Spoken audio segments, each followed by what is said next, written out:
सो hey guys, स्वागत है आप सबका हमारे यूट्यूब चैनल एनिमे विला पर। तो आज हम आप सभी के लिए लेकर आए हैं एक और इंटरेस्टिंग टॉपिक पर वीडियो। तो चलिए बिना कोई देरी के वीडियो को स्टार्ट करते हैं। तो आज की वीडियो में हम बात करने वाले हैं टोक्यो रिवेंजर के सबसे कूल कैरेक्टर यानी कि शिनिचिरो सानो के बारे में। अब आप सोच रहे होंगे कि शिनिचिरो सानो और एक कूल कैरेक्टर ये कैसे मुमकिन है। Back, please. No. You gotta go like this.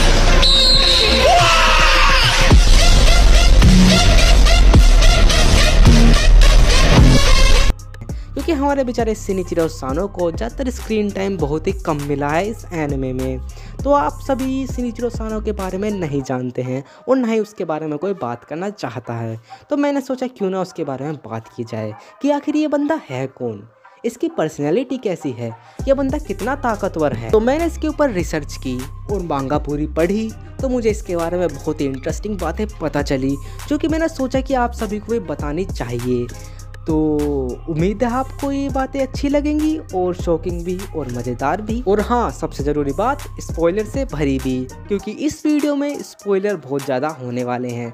तो जिन लोगों को स्पॉइलर से घंटा फ़र्क नहीं पड़ता है तो वो इस वीडियो को कंटिन्यू कर सकते हैं, और जिन लोगों को पड़ता है तो भाई म्यूट करके वीडियो को देख लो, क्या बुराई जाती है। वैसे भी ये एक स्पॉइलर ही तो है। तुम अपनी जिंदगी में इतने कष्ट झेल सकते हो तो एक छोटा सा स्पॉइलर नहीं झेल सकते। It was at this moment he knew. He fucked up. तो जैसा कि आप सभी जानते हैं कि शिनिचिरो सानो माइकी का बड़ा भाई होता है और सानो परिवार में भी सबसे बड़ा होता है, और उसके जितने भी छोटे सिबलिंग्स होते हैं वो उसे अपना हीरो मानते हैं, यानी कि माइकी, एमा और इजाना। ये तीनों इसके छोटे सिबलिंग्स होते हैं और ये तीनों इसे अपना हीरो मानते हैं। क्यों मानते हैं वो आपको आगे अभी पता चल जाएगा। शिनिचिरो सानो एक ऐसा बंदा था कि जो दूसरों को ताकतवर और बेहतर बनाने के लिए मतभेद जैसी बेकार की चीज़ों को बीच में नहीं लाता था, बल्कि उन्हें बेहतर बनाने की पूरी अपनी कोशिश करता था। और सबसे इंटरेस्टिंग बात यहाँ आती है कि जो हमारा शिनिचिरो होता है वो ब्लैक ड्रैगन गैंग का फाउंडर और कैप्टन होता है, जो कि बेहद ही कमाल की बात है। और शिनिचिरो पूरे जापान के डिलिक्वेंट दुनिया में सबसे रिस्पेक्टेड बंदा होता है। हर एक बंदा उसकी रिस्पेक्ट करता है, बल्कि उसे देखकर ही बहुत से लोग डिलिक्वेंट में शामिल हुए थे। जैसा कि मैंने बताया कि शिनिचिरो सानो जो है ब्लैक ड्रैगन गैंग का लीडर होता है, और उसने फर्स्ट जनरेशन ब्लैक ड्रैगन की इतनी अच्छी तरीके से लीड की थी कि आप सोच भी नहीं सकते।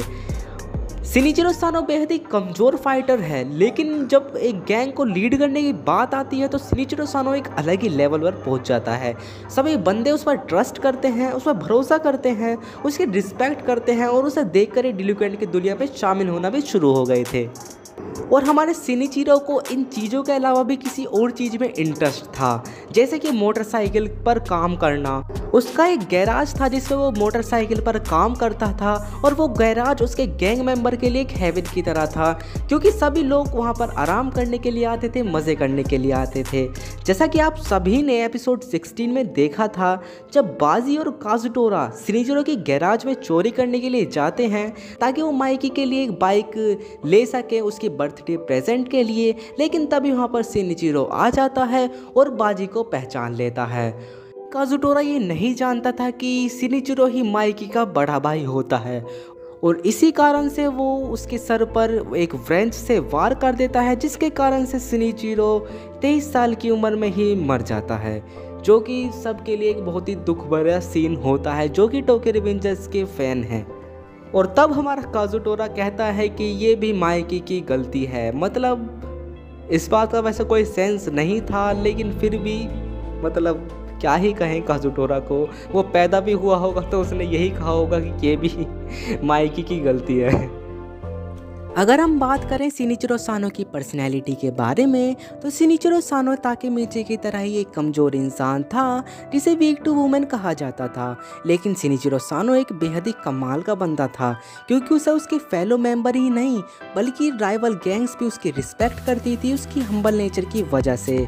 और उसके इस हम्बल नेचर की वजह से उसे बहुत ही काबिल और बहुत ही ताकतवर डिलिक्वेंट्स मिले, बहुत ही ताकतवर दोस्त उसके साथ ही मिले, जिसने उसे अपनी गैंग में शामिल किया।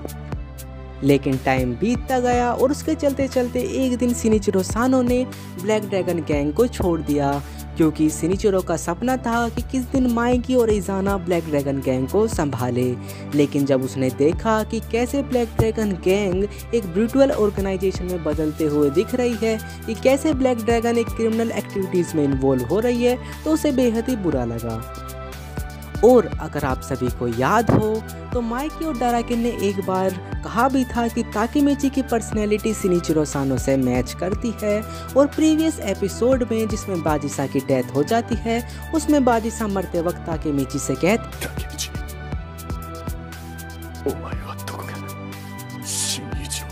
हैं तुम्हारी पर्सनैलिटी एकदम सिनिचिरो की तरह लगती है, क्योंकि ये दोनों ऐसे बंदे हैं जो कमज़ोर होने के बाद भी हम इन पर भरोसा कर सकते हैं, क्योंकि इनके पास एक नेवर गिव अप वाला एटीट्यूड होता है और उनका मोरल जो होता है वो काफ़ी हाई होता है। जब ये किसी गैंग को लीड करेंगे तो इनका लेवल कुछ ज़्यादा ही हाई होगा और ये बहुत ही ज़्यादा पावरफुल बन जाएंगे। बेशक ये कमज़ोर हैं लेकिन ये अनबीटेबल कहलाएंगे। सो उम्मीद है आप सभी को सिनिचिरो सानो के बारे में बहुत ही इंटरेस्टिंग बातें पता चली होंगी कि सिनिचिरो सानो एक बेहद ही कमाल का कैरेक्टर है टोक्यो रिवेंजर सीरीज़ में। तो अगर आप सभी को वीडियो पसंद आई हो तो प्लीज़ चैनल को सब्सक्राइब और वीडियो को लाइक करना ना भूलें। तो मिलते हैं नेक्स्ट वीडियो में, टिल देन बाय।